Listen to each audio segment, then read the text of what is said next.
शेकडो वर्षापूर्वीचं विठ्ठल मंदिर पुन्हा प्रकाशमय होताना आपल्याला पाहायला मिळत आहे।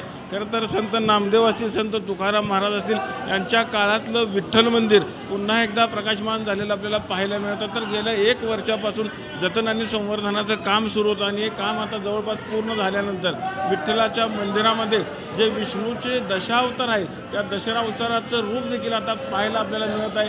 खरं तर या कामासाठी एक लाईटिंगची खरं तर लाईट सोडलेली आहे, त्यामुळे अतिशय सुंदर असे जुनं पुरातन लूक खरं तर इथं पाहायला मिळत आहे। आपण बघू शकतो की विष्णूची जी झोपलेल्या अवतारातली जी मूर्ती ती सुद्धा आता ठळक अशी आपल्याला लाईटिंगमध्ये दिसताना आपल्याला पाहायला मिळत आहे। जवळपास लाखोच्या संख्येनं भाविक खरं तर विठ्ठल मंदिरामध्ये दर्शनाकरता येत असतात। आलेल्या भाविकाला खरं तर विठ्ठलाचं जुनं पुरातन लूक आता खरं तर पाहता यावं यासाठी विठ्ठल मंदिर समितीनं खरं तर यावर लाईटिंग देखील सोडलेली आहे। लाईट सोडल्यामुळं खरं तर जुनं जवळपास शेकडो वर्षापूर्वीचं विठ्ठल मंदिर पुन्हा प्रकाशमय झालेलं आपल्याला खरं तर पाहायला मिळत आहे। आपण आता बघू शकतो की हा विठ्ठल मंदिरासमोरील सोळखांबीचा परिसर आहे। या सोळखांबीच्या परिसरामध्ये अतिशय सुंदर आता नक्षीकाम या खांबांना केलेलं आपल्याला पाहायला मिळतं आहे। जवळपास हजारो वर्षापूर्वीच्या कलाकारांनी खरं तर हे केलेलं जे कलाकुसरीचं काम आहे ते आता अतिशय प्रकाशमान झालेलं आपल्याला पाहायला मिळतं। हेच भाविकांना खरं तर पाहता यावं यासाठी मंदिर समिती तर LED लाईट खरं तर त्यावर जे सोडलेल्या आहेत, त्यामुळे अतिशय सुंदर असं जुनं पुराणं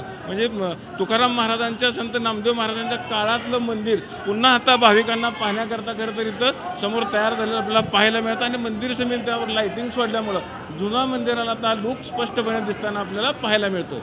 विठ्ठल मंदिरातून कॅमेरामॅन विनोद सर, रवी लवेकर, TV9 मराठी।